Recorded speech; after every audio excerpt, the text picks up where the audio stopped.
I never thought I'd become the target of our HOA president's wrath, but here we are. I'm Daniel, and for 3 years I'd lived a low-profile life in Oakwood Estates, planting approved flowers and painting my mailbox the exact shade of Oakwood beige. But that wasn't enough for Karen Wilkins, a woman with a classic "Can I speak to your manager?" haircut and a special talent for finding violations that weren't actually in the rulebook. It started with petty things, but last week, things turned bizarre.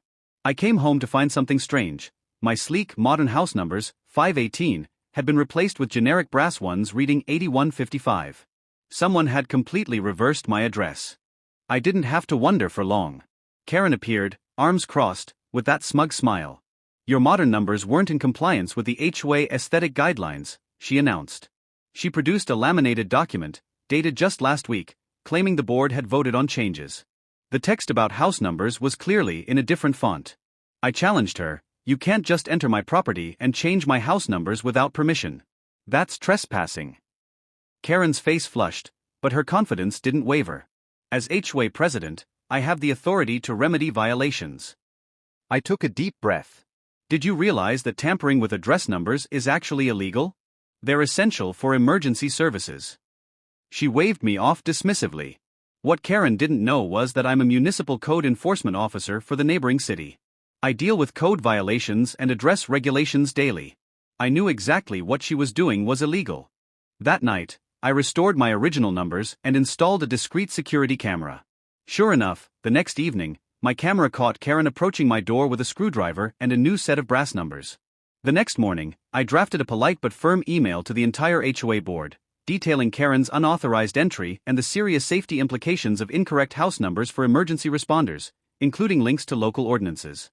I copied Karen for professional courtesy. That Saturday, Karen marched toward my house, red-faced and ready for battle. "How dare you send that slanderous email?" she shouted. "I simply stated facts, Karen," I replied, setting down my shears. "You entered my property without permission and tampered with my address numbers, which is against the law." The neighborhood started gathering. Mr. Jenkins, a retired firefighter, chimed in. "He's right, Karen. Address numbers are critical. Wrong numbers cost precious minutes." Mrs. Rodriguez joined. "If you're entering people's property and changing things without permission, we should all be worried." Karen was losing control. Just then, Ted Mitchell, the HOA vice president, pulled up.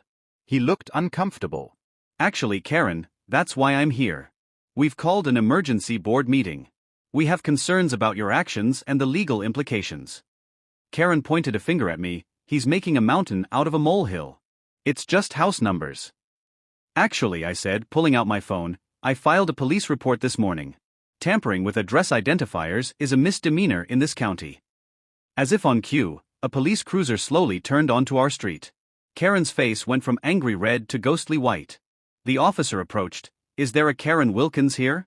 "Ma'am, I need to speak with you regarding a complaint filed about property tampering and interference with emergency identification markers. We have video evidence." "I'm the HOA president," she stammered. The officer nodded. "HOA authority doesn't extend to altering address identifiers. That's regulated by municipal code. You are facing a misdemeanor charge, a fine of up to $1,000, and potential civil liability." Watching Karen's bravado completely evaporate as she was led toward the cruiser was almost worth all the trouble. The iron fist was finally caught in the long arm of the law.